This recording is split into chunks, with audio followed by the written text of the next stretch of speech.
Clack, clack, clack. Clack, clack, clack. I can't play action games. I'm not for them, they're not for me. I don't remember how to play this game at all. Oh, I don't have a gun. Oh my gosh, he's still alive. Oh wait, no, is he dead? What the crap just happened? Oh my gosh! Mission in Section F. What the crap? Oh my gosh! Oh jeez! I didn't know that was gonna bother you so much. It's because I killed your boyfriend, huh? That feels good. That is fun. I'm lacking some serious brain functionality.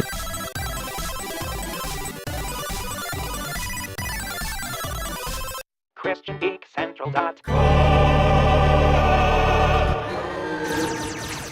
Hey, I'm Peter Franson from christiangeekcentral.com and Spirit Blade Productions, continuing my series of videos reacting to the big press conferences and announcements of E3 2018. This time I've arrived at Nintendo's Nintendo Direct pre-edited video showcase that they put out this morning. I haven't been a Nintendo fan since the Super NES days, but my two young boys have a Wii, and I'm always looking to see if it might be worth getting a Switch sometime in our future.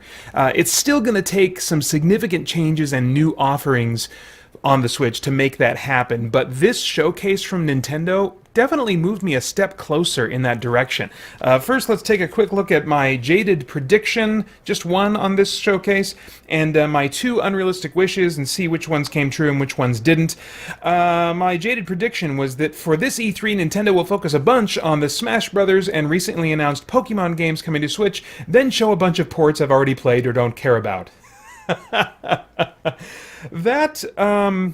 That arguably came true. I don't think exactly like that. They gave a little bit of extra time to Pokemon, a ton of time to Smash Brothers, and they did show like a sizzle reel of ports for games that I've already played or don't care about. So, but despite that being in my mind kind of like this jaded, oh, they're going to do this kind of prediction, my actual feelings about the execution of that were a bit the reverse, and so I'll get to that in a little bit. My unrealistic wishes, two of them. The first one, for them to clarify or change their plans for legacy games. That did not happen. In other words, I was wanting some kind of a updated policy or plan that they were going to set in motion for Switch owners to be able to download games from the DS, 3DS, NES, Super NES, all their legacy consoles. Instead of having the subscription service that they've kind of talked a little bit about, I really want something different than that.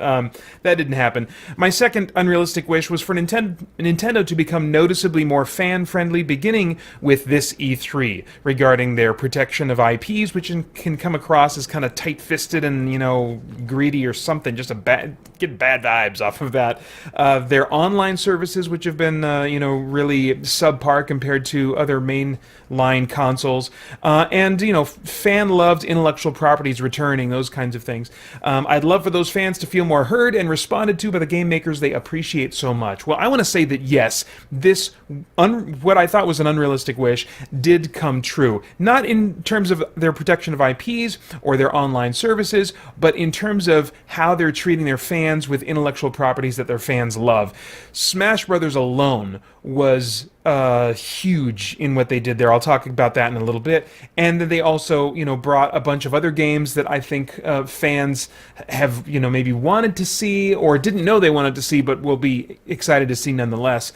So anyway, yeah, that was really cool to see that happen. Nintendo, historically, as you probably know, does really well with children and families as, those parts of their audience. And they also have a committed core of gamers, just adult gamers who like their first-party intellectual properties like Mario and Zelda and Metroid and stuff like that.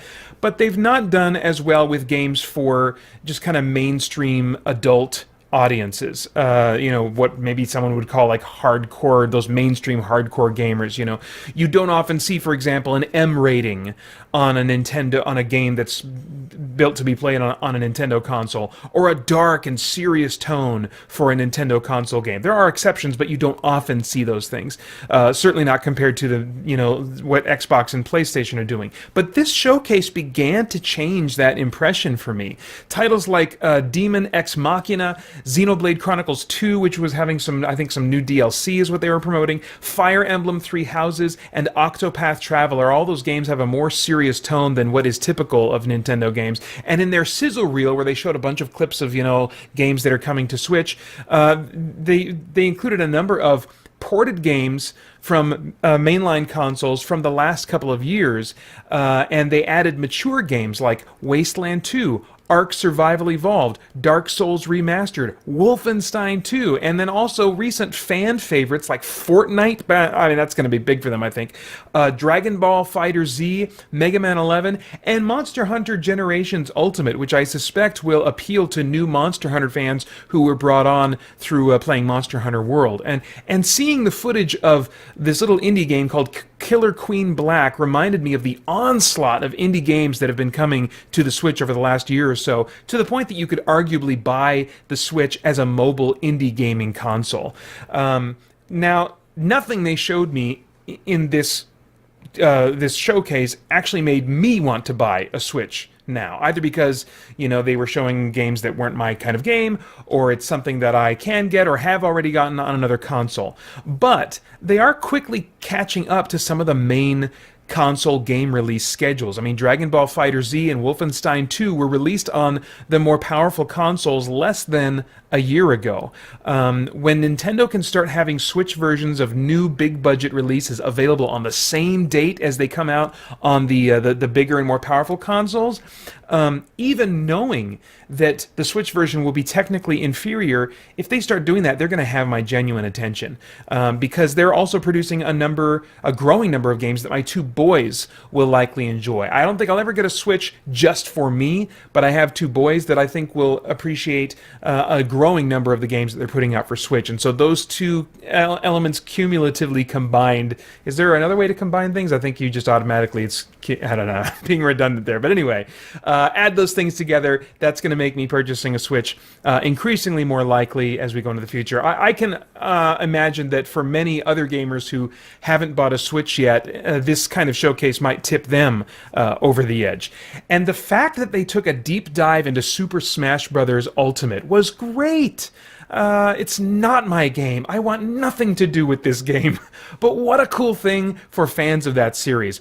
All previous fighters included in this new game. All previous amiibos compatible with this game. What a great way to treat your fans instead of doing the double dipping that you've done in the past, Nintendo. I mean, great choice. And looking at the character lineup for this, reminded me of my history with video games. It made me wish that I did like fighting games. If they had a super open world RPG Bros Ultimate with that kind of character lineup, I would seriously consider buying a Switch.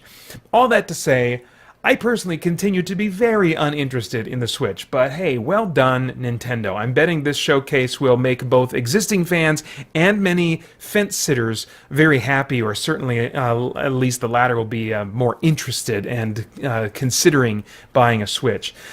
That's all I've got to say. Stay tuned for my reactions to the PC Gaming Show, Square Enix's show, as well as the promotional videos that they're putting out following that this week, and a bunch more coming later this week. Thanks for watching. Bye-bye. Let's begin. Burn, ungodly filth! What do you want to make you ours or to make you despair?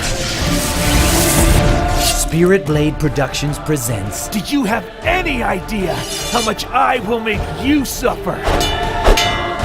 The horrific agony that I will inflict. Spirit Blade. Dark Ritual. Hell will be a refuge for you when I'm finished. For more information, visit spiritblade.com.